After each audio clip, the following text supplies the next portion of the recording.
From the time we are 5 years old, we are told one thing: live up to your potential. Be the valedictorian, be the MVP, be the CEO. We are terrified of being average. We treat mediocrity like it's a disease. But I want you to look at the people who are constantly trying to be exceptional. Are they happy? Are they content? Or are they just exhausted? We spend our whole lives trying to get an A plus in everything, and we wonder why we feel like we're failing. Maybe the goal shouldn't be to be extraordinary. Maybe the goal is just to be okay.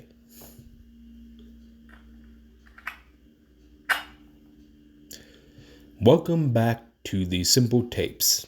This is your friend Vinny. It's Sunday here in the Rust Belt. The coffee is hot. The world is quiet.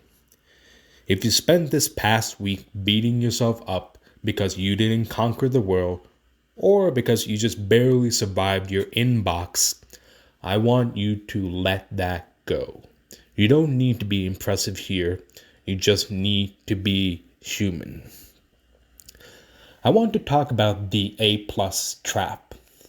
We have this belief that if we aren't giving 100% effort to everything we do, we are lazy. If you're a teacher, you have to be the best teacher. If you're a parent, you have to be the perfect parent. If you're a pre-med student, you have to be the perfect pre-med student. I still have nightmares about my old undergrad general chemistry exam. Ooh.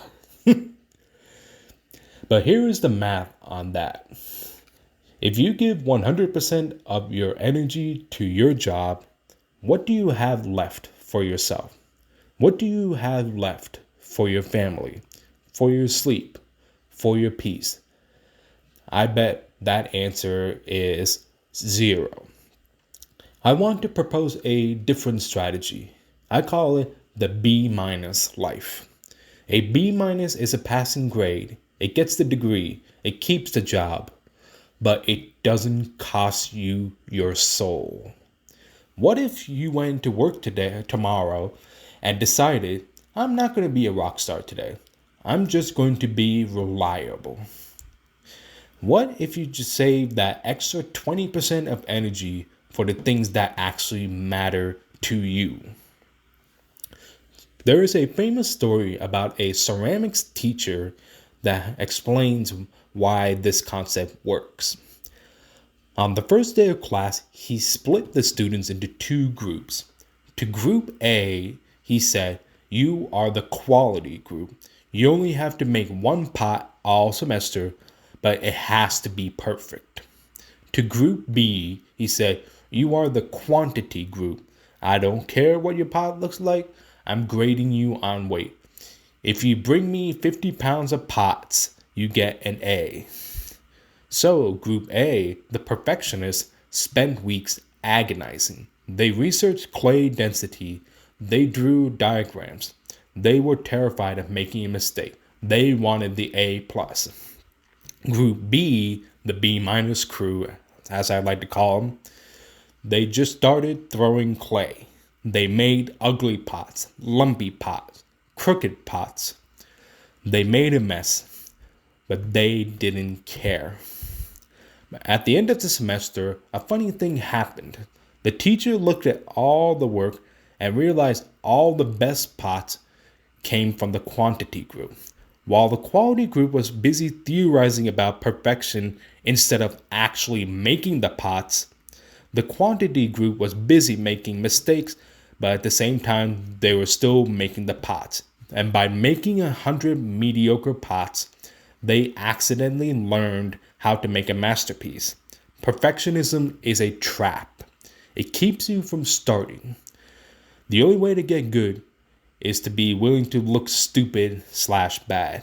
As cliche as that is, the Simple Tapes wouldn't have existed if I didn't take that wisdom to heart.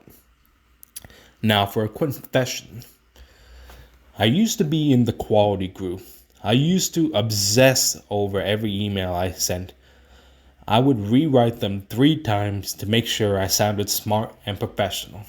I call myself a recovering overachiever, but honestly, that's just a nice way of saying I was a nervous wreck who was terrified of disappointing people. I thought if I wasn't perfect, I would get fired. But then I got tired, so I started sending B minus emails. Emails that were good enough, emails that got the message along without anything more. I stopped overthinking, I just hit send. And you know what happened? Nobody noticed. The work still got done. The world didn't end. The only difference was I wasn't exhausted anymore. So here's my challenge to you this week. I want you to practice being mediocre. Pick one thing that you usually stress about or overthink. Maybe it's folding the laundry. Maybe it's writing a report. Maybe it's your workout. And intentionally do a B minus job. Don't fold the socks perfectly. Just throw them in the drawer. Don't optimize the workout. Just go for a walk. Lower the bar, no pun intended, and see how much higher you feel. You are not a product.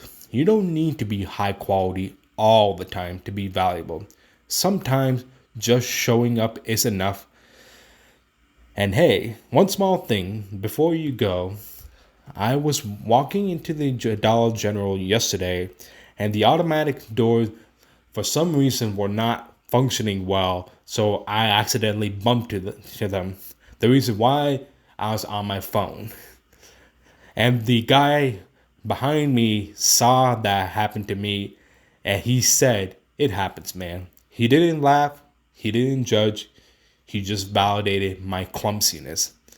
It was a nice reminder that we're all just trying not to walk into glass doors. Till next week, this is your friend Vinny.